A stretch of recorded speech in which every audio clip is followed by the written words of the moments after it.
Hi everyone, welcome back.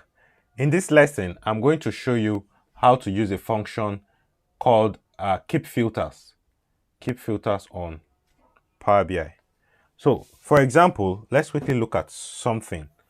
So let's say this are mobile app transactions now. So if we select like ATM, for instance, so the mobile app still remains the same. So let me remove the remaining columns and just leave mobile app there so that we can see what we are doing. Okay, mobile app transactions. So no matter what I select, let me put my total transactions there. I think I still need that. Total transactions still come there. So this airtime should go. So whenever I select a column, it remains the same. This chunk count somehow is lower. Supposed to be okay because I selected ATM. Oh, sorry, I selected ATM. So I was looking at the figure that is quite small. Okay, so now I want to introduce the concept of keep filters. What keep filters does is that as I select another transaction channel that is not mobile app, so this comes up as blank.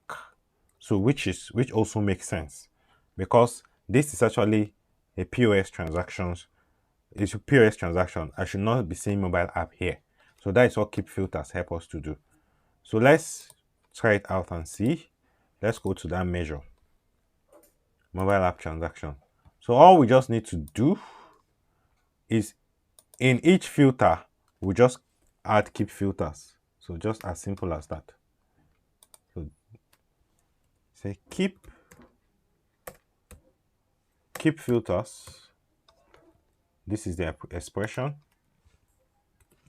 So here again, keep filters. This expression. Yeah, enter. So that is it. So when I come back here and I select another channel that is not mobile app, maybe ATM for instance, so everything for mobile app will go away. Yeah. So POS, so you won't see anything for mobile app until I select mobile app. So that is what keep filter does. So without keep filters, whatever I select, these values will still be coming up. So which to a large extent does not make too much sense. So for this is a very short video. So that will be all for now. And this is how to apply keep filters in every measure that you write. Thank you for watching this. See you in the next lesson.